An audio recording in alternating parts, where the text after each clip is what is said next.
Hi అండి. నమస్కారం. నేను మీ శారదని. నేను విష్ణు పురాణంలో 5వ అంశంలోన 12వ अध्याय चదువుతున్నానండి. मैं शारदा मैं विष्णु पुराण का 5वें अंश का 12वां अध्याय पढ़ने जा रही हूँ। इंद्र द्वारा कृष्ण स्तुति। श्री पराशर जी बोले, गोवर्धन धारण करके गोकुल की रक्षा होने के पश्चात देवराज इंद्र को श्री कृष्ण चंद्र का दर्शन की इच्छा उत्पन्न हुई। सो ऐरावत पर चढ़कर गोवर्धन पर्वत पर आए और वहां संपूर्ण सृष्टि के रक्षक गोप वेशधारी मधुसूदन को ग्वाल बालों के साथ गायें चराते हुए देखा। यह भी देखा कि पक्षीराज गरुड़ अदृश्य रूप से पंखों से उनकी छाया कर रहे हैं। तब वे ऐरावत से उतरकर एकांत में प्रीति पूर्वक मुस्कुराकर बोले, हे कृष्णचंद, मैं जिस लिए आपके पास आया हूँ वह सुनिए।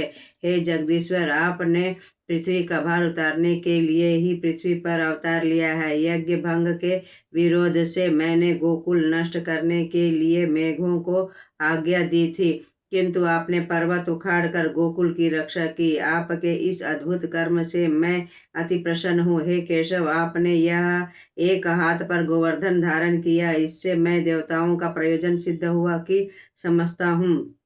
आपसे रक्षित गौओं से प्रेरित होकर ही मैं आपका विशेष सत्कार करने के लिए ही आपके पास आया हूँ। आप गौओं के इंद्र हैं, इसलिए आपका नाम गोविंद होगा।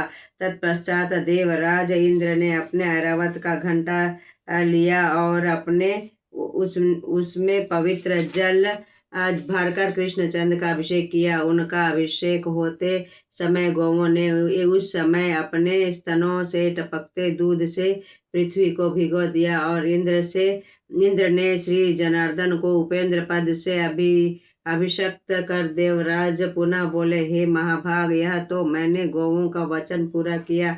अब पृथ्वी का भार उतारने की इच्छा से जो कुछ कहता हूँ वह सुनिए। मैं पृथ्वीधर अर्जुन नामक मेरे अंश ने पृथ्वी का अवतार लिया है। वह वीर पृथ्वी का भार उतारने में आपकी सहायता करेगा, अतः आप अपने शरीर के समान सर्वदा उसकी रक्षा करें। तब श्री भगवान ने कहा, हे देवराज, भरत वंश में पृथा पुत्र ने तुम्हारे अंश से अवतार लिया है, यह मुझे ज्ञात है। मैं उसकी सदा रक्षा करूंगा।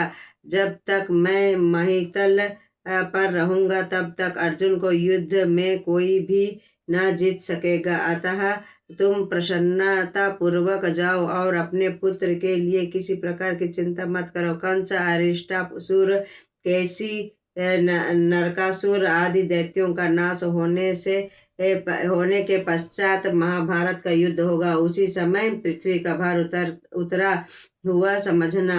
उनके ऐसा कहने पर देवराज इंद्र ने उनकी स्तुति की। तत्पश्चात ऐरावत पर आरूढ़ होकर स्वर्ग चले गए। मैं शारदा 5वें विष्णु पुराण के 5वें अंश का 12वां अध्याय समाप्त करती हूँ।